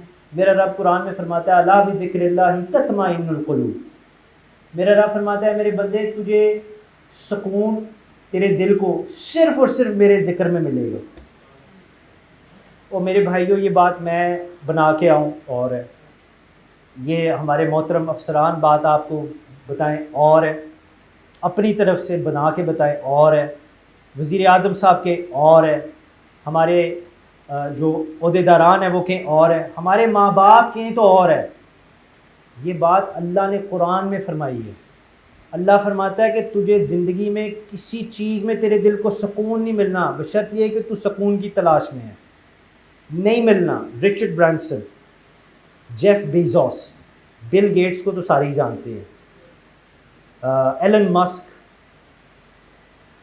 روپرٹ مرڈوک، یہ بس اتنے ہی نام میں آپ کو بتا دیتا ہوں۔ امیر ترین بندے، ملک ریاض صاحب امیر ترین بندے، ان سے آپ جا کے پوچھیں نا کہ بھئی آپ کے پاس تو سب کچھ ہے، آپ کو کیا چاہیے، تو میں آپ کو گارنٹی تو نہیں دے سکتا پر میں آپ کو بیلنس آف پروبیبلٹی پہ یہ بات بتا دیتا ہوں، انہوں نے کہنا ہے سکون چاہیے۔ اتنا پیسہ کما کے بھی اگر سکون نہیں مل رہا تو سوچے تو صحیح سکون کیسا ملے گا، اور اگر پیسے سے سکون نہیں مل رہا تو پیسے نہ ہونے سے سکون ملتا ہی یا نہیں۔ تو میں آپ کو یہ بات بتا رہا ہوں اللہ کی فرمان کی روشنی میں، یہ میرے رب نے فرمایا ہے کہ سکون تجھے نہ پیسے سے ملنا ہے، نہ بچوں سے ملنا ہے، نہ سکھ سے، نہ دکھ سے، نہ کسی چیز۔ رب فرماتا ہے سکون تجھے صرف اور صرف میری یاد سے ملنا ہے، میرے ذکر سے ملنا۔ یاد بھائیو ریممبرنس اس چیز کو کیا جاتا ہے جس کا پتہ اور بندہ بھول جائے۔ یہ بھی ایک بڑا وسیع ٹاپک ہے۔ الستو بربکم، ہماری سب روحیں حاضر تھی، رب نے خطاب فرمایا، ہماری روحوں نے خطاب سنا، ہمیں پتہ ہے اللہ ایک ہے، ہماری روحوں کو پتہ ہے اللہ ایک ہے، اور پھر ہم الحمدللہ مسلمان ہیں، ہم نے اس کی شہادت بھی دی ہے۔ اس چیز کو کر کے بھول جانا اس کے لیے واجب ہے، اس کے لیے لازم ہے کہ وہ ذکر کر کے دوبارہ اس چیز کو اپنے آپ کو یاد کراتا رہے۔ تو رب فرماتا ہے کہ دل تب صاف ہوں گے، سکون دل میں صاف ہوگا تو سکون آئے گا جب میرا ذکر کرو گے۔ تو دنیا دکھوں کا گہوارہ، دنیا آزمائش، سر یہ تو بڑی ڈپریسنگ باتیں ہیں، یہ آپ مجھے ڈپریس کر رہے ہیں، مجھے مایوس کر رہے ہیں۔ میں آپ کو مایوس نہیں کر رہا، میں آپ کو عروج کا راستہ بتا رہا ہوں جو امید میں سے ہو کے جاتا ہے، اور عروج اس کا ہے جو اللہ کی بارگاہ میں جھکا ہوا ہے۔ آئی ڈونٹ کیئر کون کیا کہ میں نے خود as a subject I studied philosophy, تو فلسفے کو میں کافی حد تک سمجھتا ہوں. آئی ڈونٹ کیئر فلسفہ کیا کہتا ہے، کسی کا تجربہ اس کو کیا بتاتا ہے. میرے اور آپ کے لیے قرآن ہے، اور قرآن میں اللہ کہہ رہا ہے میرا ذکر کر تیرے دل کو سکون ملے گا، تو الحمدللہ ملے گا. اب میرے بھائیوں، یہ نماز خدا کا ذکر ہے. 5 دفعہ دن میں اپنی جبین کو اللہ کی بارگاہ میں جھکا دینا، یہ ذکر ہے. میرے رب کو یاد کرنا اس نیت کے ساتھ کہ اور یہ حدیث بھی ہے حضور کی کہ دلوں پہ زنگ آ جاتا ہے، اس کو صاف کرنے کا طریقہ ذکر ہے. یہ ذکر ہے، اللہ کو یاد کرنا، اور اس ذکر سے ہی آپ کا دل پاک ہو سکتا ہے، اس ذکر سے ہی آپ کا دل صاف ہو سکتا ہے، اس ذکر سے ہی آپ کا دل موت سے بچ سکتا ہے. تو ایک پاکیزہ دل کا جو سفر ہے وہ کہاں سے شروع ہوتا ہے؟ یہ بڑا ریلیونٹ سوال ہے. جیسے میں نے پہلے اشارہ کیا، میں آپ کو صاف لفظوں میں بتا دیتا ہوں. میرے بھائیوں، وہ توبہ سے شروع ہوتا ہے. توبہ اس چیز کی جاتی ہے جو کسی گناہ کی معافی مانگی جائے. گناہ اس کی معافی مانگی جاتی ہے جس کا پتہ ہو کہ یہ گناہ ہے، اور گناہ اس کا پتہ لگتا ہے جس کا احساس ہو جائے کہ یہ غلط ہے. حضرت فضیل بن یاس تھے، تو وہ ڈاکو تھے بڑے زبردست قسم کے، لوٹتے تھے لوگوں کو. میں مختصر آپ کے سامنے واقعہ رکھتا ہوں. تو لوٹتے تھے لوگوں کو، اور ایک دن رات کو قافلے کو لوٹنے کے لیے گئے جناب، اور انہوں نے جب قافلے کے آگے بڑھے تو قافلے میں کوئی بندہ قرآن پڑھ رہا تھا، کوئی نوجوان تھا. اتنی خوبصورت آواز تھی کہ ان کے دل پہ اثر کر گئی. وہ نیچے گرے، جب اٹھے تو ان کی دل کی کایا پلٹ چکی ہوئی تھی. انہوں نے کہا میں نے تو بڑے لوگوں کو دکھ پہنچایا ہے، لوٹا ہے، تنگ کیا ہے، یا اللہ مجھے معاف کرے. جو ہی معافی مانگی شاید اللہ کی بارگاہ میں قبول ہو گئی تھی، تو ان کے دل میں احساس آیا کہ مجھے جا کے سب سے معافی مانگنی چاہیے. خود سوچیں ہم میں سے کتنے لوگ ایسے کرتے ہیں، بچپن کا دوست تو اس سے لڑائی ہوگی، معافی منگی جائے. Food for thought. I think یہاں سے شروعات کریں. امی نے صحیح بات بھی کہی تھی، بس ایسا ہی آخیا سے پتر ناشتہ کر لے. اسی آخیا ماں تنوں کی پتہ ہے میں کام سے پہنچنا. ماں کی آنکھوں میں آنسو آ گئے، معافی مانگی تھی. That's where you start. گھر سے شروع ہو، ماں سے شروع ہو. تو ان کے دل میں خیال آ گیا کہ یار چل کے معافی مانگتا ہوں. سالوں سے معافی مانگ لی. ایک آخری بندے کے پاس پہنچے، وہ یہودی تھا، اور یہ تذکرۃ الاولیاء کی کتاب میں فرید الدین عطار نے اس واقعے کو نقل کیا، اگر کسی نے پڑھنا ہو تو وہ ان کے پاس گئے. یہودی نے جب دیکھا نا فضیل بن یاس دور سے آ رہا ہے، ڈاکو تھے، تو جب ڈاکو تھے تو صحیح وہ ٹیکا شیکا تھا، ذرا گھوب راب تھا سارا. اس نے کہا اچھا فضیل آ رہا ہے، آن دو وہاں جانے، دیکھ لیں گے اس کو. جب فضیل بن یاس اس یہودی کے پاس پہنچے نا، تو اس طرح جھکے ہوئے، مفلسی میں، غریبی میں ٹوٹے ہوئے، کہا کہ یار مجھے معاف کر دے، میں نے تیرا مال لوٹا تھا، تیرا دل یقیناً دکھا ہوگا، مجھے معاف کر دے. اس نے کہا معافی نہیں میں نے دینی، وہ پہاڑ ہے مٹی کا، جا کے اس کو صاف کر، پھر میں سوچوں گا. فضیل بن یاس کے مٹی کے پہاڑ کو صاف کرنا شروع کر دیا. نیت یہ تھی کہ پروردگار تیرے سے معافی مانگی ہے، تیری مخلوق کو دکھ پہنچایا، ان سے بھی معافی مانگوں گا، معاف کرنے والا تو ہے. تو جب مٹی کا پہاڑ صاف کر رہے ہیں نا، تو یکدم ایک ہوا آئی اور وہ ساری کی ساری مٹی اڑا کے لے گئے. کام ختم ہو گیا. واپس آئے، یہودی حیران کہ اتنی جلدی مٹی کا پہاڑ صاف کر دیے. آپ نے کہا کہ یار تو نے کہا تھا کہ تو معاف کرے گا، معاف کر. اس نے کہا نہیں، میں نے کہا تھا فضیل میں سوچوں گا، معاف میں تب کروں گا جب میری قسم پوری ہوگی. انہوں نے کہا تیری قسم کیا ہے؟ اس نے کہا میری قسم یہ تھی کہ جب تو نے میرا مال لوٹا تھا، میں نے قسم اٹھائی تھی کہ میں تب تک تجھے معاف نہیں کروں گا جب تک میرا مال واپس نہیں آتا. مگر میں تیری حالت دیکھ رہا ہوں، میرے دل میں کچھ ہو رہا ہے، تو میں تجھے معاف کرنے کا طریقہ یہ کر لیتے ہیں تاکہ میری قسم بھی پوری ہو جائے. وہ میرا گھر ہے، کمرے میں جا، ادھر چٹائی ہے، چٹائی کے نیچے سونے کے درم پڑے ہیں، وہ میرا ہی مال ہے، اٹھا کے لے آ اور آ کے مجھے دے دے، میں تجھے معاف کر دوں گا، میری قسم پوری ہو جائے گی. فضیل بن یاس اس کے کمرے میں گئے، چٹائی کے نیچے ہاتھ ڈالا، سونے کے درم ہاتھ لگے، لا کے اس کے سامنے رکھے. جو ہی ہتھیلی لا کے اس کے سامنے کھولی تو وہ بندہ چیخ مار کے گر گیا اور فوراً کہنے لگا فضیل مجھے کلمہ پڑھا دے. آپ نے اس کو کلمہ پڑھایا تو آپ نے پوچھا یار کیا بات ہے، تیرا دل کیوں اس طرح بدل گیا؟ اس نے کہا کہ میں نے تورات میں پڑھا تھا کہ اللہ کی بارگاہ میں جو بندہ توبہ کر لے، مٹی کو ہاتھ ڈالے، سونا ہو جاتا. میں نے تجھے کمرے میں بھیجا تھا، ادھر دری کے نیچے، چٹائی کے نیچے کوئی سونا نہیں تھا، تو نے ادھر جا کے چٹائی کے نیچے مٹی کو ہاتھ ڈالا ہے، وہ مٹی سونا ہو گئی ہے، لہٰذا تیری توبہ بھی سچی، تیرا رب بھی سچا۔ دل کو صاف کرنے کے سفر کی شروعات توبہ ہے۔ ماں سے معافی مانگنا، ابو سے معافی مانگنا، بھائی سے معافی مانگنا، بہن سے معافی مانگنا، دوستوں سے معافی مانگنا، جو اگر کیا، اور اگر کچھ بھی نہیں کیا تو آپ کو مبارک ہو، آپ جتنا شاید نیک کوئی ہے ہی نہیں دنیا میں، تسی بخشے ہو۔ ایسے نہیں ہوتا، کوئی نہ کوئی غلطی ضرور ہوتی ہے۔ تو توبہ اس کی شروعات ہے، اور جا کر اس کی معافی مانگنی۔ جو توبہ کر لے، پاکیزہ دل کے سفر پہ شروع ہو جائے، وہ پھر مٹی کو ہاتھ ڈالے سونا ہو جاتی ہے۔ دل کیسے پاک نہ ہو میرے بھائی، دل بھی پاک ہو جاتا ہے۔ تو جس دل کے اندر یہ توبہ کی کیفیت آ جائے، وہ دل نرم ہو جاتے ہیں، صاف ہونا شروع ہو جاتے ہیں۔ اب آخری یہ میری بات ہے، اس کے بعد میری گفتگو ختم، اور میں چاہتا ہوں کہ انشاءاللہ تعالی ہم یہ سوال جو آپ کا تھوڑا سا کر لیں آپ کی اجازت سے۔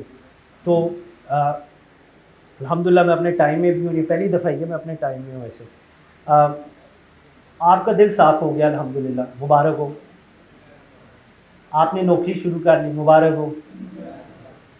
آپ ایک افسر کے درجے پہ آگے، مبارک ہو۔ اور میں تھوڑی سی، چونکہ میرا کام سیلف ڈیولپمنٹ کے حوالے سے بھی، میں ورک شاپس بھی کرتا ہوں، تو میں آپ کو یہ بتانا چاہ رہا ہوں، تکبر نہ آئے، ٹھیک ہے، مگر سکسیس کو ویژولائز کیا کرے۔ اگر آپ نے انشاءاللہ تعالیٰ، اور سر بھی یہی چاہیں گے کہ یہ بچہ آ کے میری کرسی پہ ایک دن بیٹھے، ادروائز وہ ادھر نہیں بیٹھ کے، اتنی محبت سے، اتنی گرمی میں آپ کے ساتھ یہ افسران آپ کے نہیں بیٹھیں گے، آپ کے ٹرینرز نہیں بیٹھیں گے اگر وہ یہ نہیں چاہتے۔ اور کچھ باتیں شاید میں آپ کی اجازت سے نہیں کر سکتے، ایک دو باتیں انہوں نے جو میرے ساتھ اندر کی، میں صرف اشارتاً کہہ دوں اور باقی آپ سمجھ جائیں کہ آپ کے دل میں آپ کے لیے یہ درد اور محبت نہ ہو اگر یہ آپ کو کامیاب نہ دیکھنا چاہیں، تو وقتی طور پہ سختی ہو بھی جائے، وقتی طور پہ سختی ہو بھی جائے تو برا نہ منانا، یہ آپ کی بہتری کے لیے، اور یہ ماں باپ کا کردار ادا کر رہے ہیں۔ تو آپ الحمدللہ ویژولائز کر لیں کہ آپ سر کی سیٹ پہ ہیں ایک دن انشاءاللہ تعالیٰ، اور بائی دیٹ ٹائم سر اس سے اوپر والی سیٹ پہ ہو گئے تو اسی پیچھے ہی رہنا ہے، مگر یہ ہے کہ انشاءاللہ تعالیٰ پروموشن ہوتی رہتی ہے۔ دل بھی صاف ہے، سکسیس بھی ویژولائز ہو گئی ہے، مسئلہ ایک اور آ گیا جہاں بات ختم ہوگی۔ یار آپ کے سامنے ایک بندہ آ گیا جس کا دل صاف نہیں ہے، آپ کا دل صاف ہے، میرا دل صاف ہو گیا ہے اس ساری ایکسرسائز کے بعد۔ اور یہ چونکہ موضوع بڑا وسیع ہے، اس کے اندر الگ الگ جو بیماریاں، نفرت، جھوٹ، غصہ، یہ سارے، ان پہ پورے ایک سیشنز ہیں، تو اگر زندگی نے مہلت دیا تو اس سائڈ پہ بھی کبھی آئیں گے، مگر فی الحال اللہ کا ذکر کر کے، اچھے کام کر کے، خدا کی توفیق سے توبہ کر کے دل صاف ہو گیا۔ ایک بندہ آ گیا اس کا نہیں ہے، کیا کرو گے؟ بہت بڑی پرابلم ہے۔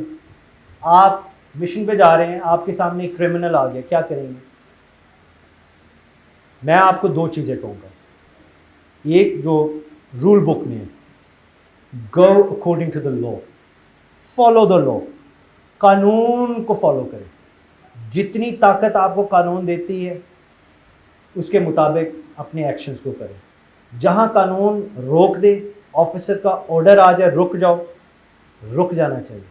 حضور پاک صلی اللہ علیہ وآلہ وسلم کی صحیح حدیث ہے، بخاری شریف کی حدیث ہے، حوالہ کوئی میرے سے مانگی میں وہ بھی دے دوں گا انشاءاللہ تعالی۔ امام النووی نے اپنی جو ان کی کتاب ہے اس کے اندر اس کو نقل فرمایا ہے۔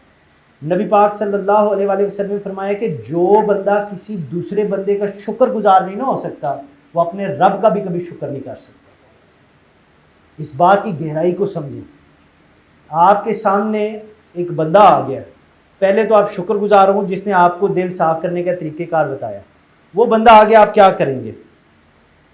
فالو دا لا، اپنے افسر کا جو حکم ہے ایز لانگ ایز اس کے اندر ہو، لا کے پیرامیٹرز کے اندر ہو، فالو اٹ۔ یہ تو اسٹریٹ فارورڈ آنسر ہے۔ اس کے پیچھے پیغام کیا؟ اب یہ پیغام بتانے سے پہلے میں آپ کو کتاب کا حوالہ دے دوں، تاکہ میں چاہتا ہوں آپ جا کے یہ کتاب پڑھیں۔ یہ کتاب ہے کتاب الفتوہ، اور یہ شیخ السلیمی کی کتاب ہے۔ 10ویں صدی کے آپ مفسر بھی تھے، محدث بھی تھے، اور اللہ کے نیک بندے بھی تھے، جنہوں نے اس کتاب کو لکھا، اور اس کا جو دبائچہ ہے، جو انٹروڈکشن ہے، وہ ترکی کے ایک ایکیڈیمک بھی ہیں، اللہ کے نیک بندے بھی ہیں، مفسر بھی ہیں اور تھیولوجن بھی ہیں، عالم ہیں۔ ان کا نام ہے شیخ توسن بیراق الجراحی۔ انہوں نے اس کتاب کی دبائچے کے اندر یہ واقعہ لکھا، اور میں سمجھتا ہوں یہ میری زندگی کا، میرے لیے آپ اپنا فیصلہ کر لیجیے گا، خوبصورت ترین پیغام کہ آپ کے سامنے نفرت آ جائے تو کیا کرو، آپ کے سامنے گندگی آ جائے تو کیا کرو۔ پہلے تو خود صاف ہونا، پہلے خود نفرت سے دل کو نفرت سے پاک کرنا۔ یہ تو چیزیں خود کر لی ہیں، ایک اور آ گیا تو کیا کرو۔ اگر ایز این آفیسر کر رہے ہو تو کتاب کا میں نے بتا دیا، اپنے رول کوڈ آف کانڈکٹ جو بھی آپ کی ان کو پڑھیں، مگر اس کے ساتھ ساتھ ایک اندر کا بھی سفر ہوتا ہے، اس کے بارے میں کیا ہے۔ تو شیخ نے یہ جو واقعہ لکھا یہ حضرت علی کرم اللہ وجہ الکریم کے حوالے سے انہوں نے لکھا، میدان جنگ تھی اور ایک نوجوان تلوار لہراتا ہوا حضرت علی کی طرف آ گیا حملے کی نیت سے۔ حضرت علی نے جب اس کا چہرہ دیکھا تو نہ جانے کیوں ان کے دل کے اندر اس نوجوان کے لیے بڑی ایک محبت پیدا ہو گئی۔ آپ نے اس کو فرمایا کہ تو میرے پہ کیوں حملہ کر رہا ہے؟ تجھے پتہ نہیں میں کون؟ میں وہ ہوں جس کے بارے میں حضور نے فرمایا من کنت مولا فعلی مولا، میں وہ ہوں جس کے بارے میں آسمان پہ صدائیں لگائے گی لا فتح الا علی لا فتح الا ذوالفقار۔ آپ نے فرمایا میں وہ اللہ کا شیر ہوں جس کی تلوار سے کوئی بندہ بچتا نہیں ہے، تو کیوں میرے پہ حملہ کرنا چاہ رہا ہے؟ تو مجھے جان میں کون ہوں؟ وہ پھر بھی آگے بڑھتا رہا اور قریب آ گیا تو آپ نے کہا کہ میری تلوار کی زد میں آئے گا، مارا جائے گا، تجھے موت کیوں اتنی پیاری ہے، کیوں حملہ کر رہا ہے؟ اس نے کہا کہ اس لیے کہ مجھے محبت ہو گئی ہے۔ اس نے کہا مجھے ایک لڑکی سے محبت ہو گئی ہے، عشق ہو گیا، اور میرے سے وہ شادی تب تک نہیں کرے گی جب تک آپ کو میں شہید نہیں کر دیتا، میں اس لیے آپ پہ حملہ کر رہا ہوں۔ آپ نے کہا کہ وہ بات تیری اپنی جگہ پہ، پر تجھے پتہ ہے تو نے میرے پہ حملہ کیا، میں اللہ کا شیر ہوں، تو مارا جائے گا، تو تجھے موت سے بھی ڈر نہیں لگ رہا؟ اس نے کہا اس میں کوئی شک نہیں ہے، آپ اللہ کے شیر ہیں، آپ کی تلوار کی زد میں آ گیا، میں ذبح ہو جاؤں گا، پر اگر مر بھی گیا تو موت جو مجھے آئے گی وہ محبت کے نام پہ آئے گی، تو محبت کے یہ دکھ دیکھنے سے بہتر ہے جس میں میں مبتلا ہوں میں مر جاؤں۔ جب اس نے یہ بات کہی نا تو حضرت علی نے تلوار پھینک دی، تلوار پھینک کے آپ نے اپنے سر کو جھکا دیا اور اپنی گردن پیش کی، کہا چل مار لے۔ جب آپ نے اس طرح کیا نا تو وہ لڑکا جو ایک عورت کے عشق میں مبتلا تھا، جو اس کے لیے اس وقت حلال نہیں، وہ لڑکا جس کا دل حضرت علی کے لیے نفرت سے بھرا ہوا تھا، وہ نوجوان جو اپنی جوانی کے عروج پہ تھا، پوری زندگی آگے پڑی ہے، جانتا بھی ہے کون ہے، مگر اس کے باوجود اس کا ناپاک دل اس کو اس ناپاک عمل پر مجبور کر بیٹھا تھا۔ وہ لڑکا جس نے اپنے قبر کی آگ کی ہر تیاری کر لی تھی اور اس کو پرواہ بھی نہیں تھی، اس نے جب دیکھا نا کہ حضرت علی جیسا بندہ اپنی گردن میرے سامنے جھکائے کھڑا ہے محبت کے نام پہ، تو میرے اللہ نے اس پہ ایسا کرم فرمایا کہ اس کا دل پگھل گیا، اس نوجوان کا دل نفرت سے مولا علی کی محبت دیکھ کے پاک ہو گیا، اور میرے اللہ نے اس کو توفیق فرمائی کہ اس کے دل کے اندر حضرت علی اور جن سے حضرت علی محبت کرتے ہیں ان کا عشق آ گیا۔ بابا بلے شاہ صاحب کہتے ہیں نہ کر بندیا میری میری، نہ تیری نہ میری، 4 دناں دا میلہ اے دنیا پھر مٹی دی ڈھیری، ڈھا دے مندر ڈھا دے مسجد ڈھا دے جو کچھ ڈھیندا، ایک بندے دا دل نہ ڈھا دلاں وچ رب رہندا۔ آپ انشاءاللہ تعالیٰ کل کے افسران ہیں، انشاءاللہ آپ کے اندر محبت زیادہ ہونی چاہیے، آپ کے اندر پاکیزگی، دل کی پیوریفیکیشن آف ہارٹ، یاد رکھیں یہ دل صاف ہوگا تو اخلاق آئے گا، نیک اعمال آئیں گے، خدا کی توفیق آئے گی۔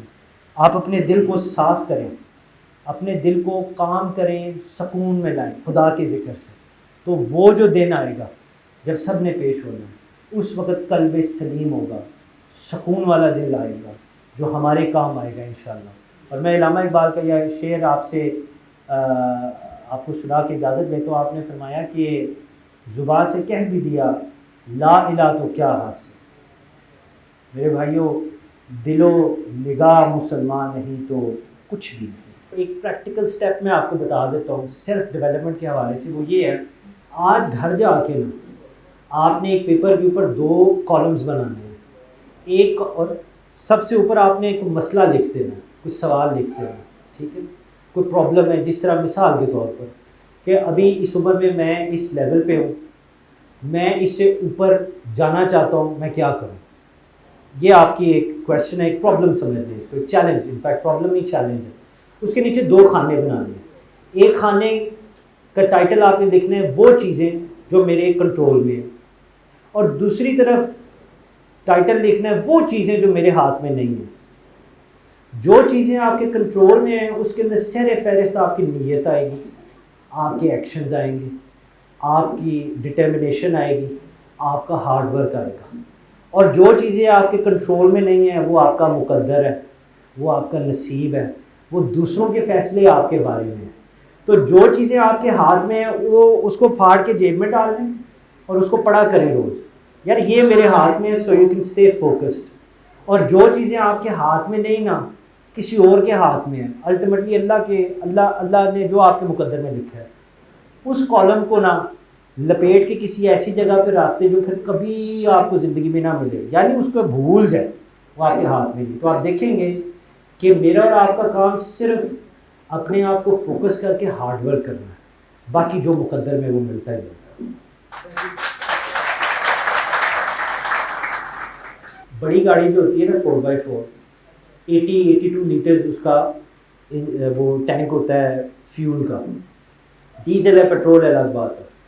یہ جو موٹیویشنل اسپیکنگ جو ہوتی ہے نا خاص طور پہ جس طرح ہم اس کو آج کل سمجھتے ہیں، میں اس کی بڑی عزت اور بڑی قدر کرتا ہوں کیونکہ یہ ہماری ضرورت بھی ہے، مگر میں یہ سمجھتا ہوں کہ ہم اس کا فائدہ نہیں اٹھا رہے۔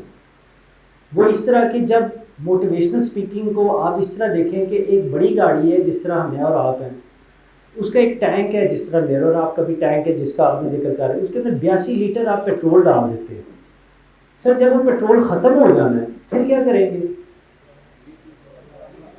ہاں جی، ری فیول کریں گے، ختم ہو گیا پھر کیا کریں گے؟ پھر ری فیول کریں گے، پھر ختم ہو گیا پھر کیا کریں گے؟ میرے بھائیو عربیوں کے پاس بھی تیل ختم ہو گیا، کب تک ری فیول کریں گے؟ پریکٹیکل چیز بتانے لگا، وہ یہ ہے سیلف ڈیولپمنٹ۔ چائنیز کا پروورب ہے، کہاوت ہے کہ ایک بندے کو مچھلی کھلا دے اس کو ایک دن کے لیے اس کا پیٹ بھر دے، اس کو مچھلی پکڑنا سکھا دے اس کو ساری زندگی کے لیے اس کا رزق اور پیٹ بھرنے کے ایک طریقہ کار سکھا دے۔ اسی طرح اگر موٹیویشنل سپیکنگ سے پہلے، انسپریشنل لیکچر سے پہلے، میں نے آج آپ کی کوئی موٹیویشن ہوئی ہوگی انشاءاللہ، انسپریشن بھی آپ کو مل، کیونکہ ان گفتگو سے مجھے ملتی ہے، مگر دی ایکچوئل تھنگ ہے جو ورک شاپس ہم کرتے ہیں، اور قاسم علی شاہ صاحب بھی ماشاءاللہ ان کا بھی فوکس اسی طرح کا ہے، اور وہ یہی بات کرتے ہیں کہ ایکچوئل جو چیز ہے وہ سیلف ڈیولپمنٹ ہے، اور سیلف ڈیولپمنٹ تب ہوتی ہے جب اپنے آپ کا پتہ ہو، سیلف نالج ہو، اور سیلف نالج کے بغیر کبھی بھی کسی نے اللہ کی قربت نہیں پائی، اور اللہ کی قربت پانے والا ہی حقیقی معنوں میں کامیاب ہے، پیسے والا نہیں کامیاب، جس پہ اللہ راضی ہو وہ کامیاب ہے۔ تو آپ کو میں یہ کہوں گا کہ take this for what it is, اس سے یہ تھوڑا سا فیول ہے جو آپ کے اندر ایک چنگاری جلا دیتا ہے، and it will only last you until you go out of this room. جو ہی آپ اس کمرے سے باہر جائیں گے، تھوڑا سا آگے جائیں گے، ڈپینڈنگ آپ کے انجن کتنا ایفیشینٹ ہے، یہ ختم ہو جائے گی۔ آپ کو چاہیے، اور میں نے اسی لیے جو سیلف ڈیولپمنٹ کی ورک شاپس میں نے جو ڈیولپ کی ہوئی ہے GC یونیورسٹی میں ہم کرتے ہیں، they are about self knowledge. وہ اسکلز لائف میں سیکھیں جو آپ کو جب آپ مایوسی میں گرے ہو اٹھانے کی ہمت دے۔ You should do it yourself. مولوی صاحب صرف آ کے ختم شریف نہ پڑھیں، آپ کو خود آنا چاہیے۔ کسی کا بھی نکاح میں اور آپ بھی پڑھا سکتے ہیں، ایک اسپیشل کلرجی کی ضرورت نہیں۔ ہاں کسی کو اریسٹ کرنا ہے تو یہ پولیس آفیسر کا کام ہے، میں نہیں کر سکتا۔ اسلام بھی قانون کو ہاتھ میں لینے کی اجازت نہیں دیتا عام بندے کو. یہ آپ کا کام ہے, میں نے آپ کی سپورٹ کرنی ہے. اس لیے آپ کا سیلف ڈیولپ ہونا, اپنے آپ کے بارے میں جاننا, اس طرح کی گفتگو کرنا. یقین کریں یو کے جیسی جگہ, میرا لیگل پروفیشن کے ساتھ تعلق ہے, میں آپ کو بتا رہا ہوں اللہ کے فضل و کرم سے ادھر بھی یہ نہیں کہ سیلف ڈیولپمنٹ ورک شاپس اور سیشنز نہیں ہوتے, مگر ادھر اس طرح نہ کوئی بات کرتا ہے اور نہ کوئی بات سنتا ہے جس کے اندر اللہ اور اس کے حبیب کی بات ہو, حقیقت ہو. ادھر حقیقت نہیں ہے, وقتی طور پہ کوئی ان کو فائدہ ہو جائے گا ایک اپنے, مگر ادھر کرپشن اور طرح کی ہے. ادھر ہمارے معاملات اس طرح کے ہیں کہ ہم اس زندگی میں رہتے ہیں اگلے جہان کی تیاری کراتے ہیں. لہٰذا ہمارے لیے موٹیویشنل اسپیکنگ انسپریشن اپنی جگہ پہ ہے, اور آپ صحیح فرما رہے ہیں, ختم ہو جاتی ہے. اس کو ٹیکل کرنے کے لیے انفیکٹ جس طرح اس بھائی نے کہا کہ وہ کہتے ہیں نا کہ if you can't one the game change the game, آپ آلٹرنیٹیو انرجی پہ آ رہے ہیں, اس کے اندر اسکلز کچھ ایسی سیکھ لیں کہ آپ اپنی ڈیولپمنٹ خود کریں, اپنے آپ کو خود موٹیویٹ کریں, and it's possible for everybody. میں آپ کو ایک ایسی بات بتانے لگوں جو میں سمجھتا ہوں مجھے خیرات کے طور پہ روزہ رسول سے ملی. میں ادھر گیا تو میرے دل میں ایک یہ خیال آیا کہ کون سا ایسا وقت ہے, کون سا ایسا کوئی کام ہے کہ میں کروں اور میری دعا اسی وقت اللہ کی بارگاہ میں پیش ہو گئی. وہ قبول کرے نہ کرے وہ بے نیاز ہے, اس کی مرضی ہے. میرا اور آپ کا وہاں زور نہیں چلتا. ہماری نیکیاں, ہماری نمازیں, نعوذ باللہ معاذ اللہ, اس پہ کوئی احسان نہیں ہے, یہ ہمارے پہ فرض ہے. تو میں آپ کو بس یہ مختصر بتا دیتا ہوں, کوئی تمہید نہیں ہے. مجھے جو وہاں سے سبق ملا وہ یہ ملا کہ بہترین وقت رب سے مانگنے کا فجر کا. میرے بھائیوں, جس نے اٹھ کے فجر کی نماز نہیں نہ پڑھی, اس نے دن شروع ہونے سے پہلے ہی 90% اپنا پیپر فیل کر دیا. 10% جو ہے اس لیے ہے کیونکہ وہ بڑا بے نیاز ہے. وہ چاہے جس نے ساری زندگی نمازیں پڑھی ہیں, سجدے کیے ہیں, اس کی عبادت کو نہ قبول کرے, اور اس کی جگہ اس کی توبہ قبول کر لے جس نے ساری زندگی کچھ نہیں نمازیں پڑھی, کچھ نہیں کیا, مگر اللہ کا گمان اچھا رکھا, اور موت سے پہلے رب نے اس کو توبہ کی توفیق دے دی, مگر وہ بے نیاز ہے. میرے اور آپ کے لیے ایک راستہ ہے, جس طرح پروفیشن کے اندر آپ کے لیے لمٹس ہیں, ان کو فالو کریں, اور دین کے حوالے سے قرآن اور نبی پاک صلی اللہ علیہ وآلہ وسلم کی سنت ہے, علماء حق کی تعلیمات ہیں, ان کو فالو کریں. اس کے اندر رہتے رہتے دعا کریں, مقدر بدل دیتی ہے دعا, مگر فیصلہ اس کا ہے. اس لیے میں اس کو دوسرے کالم میں نہیں ڈالتا. ٹھیک ہے.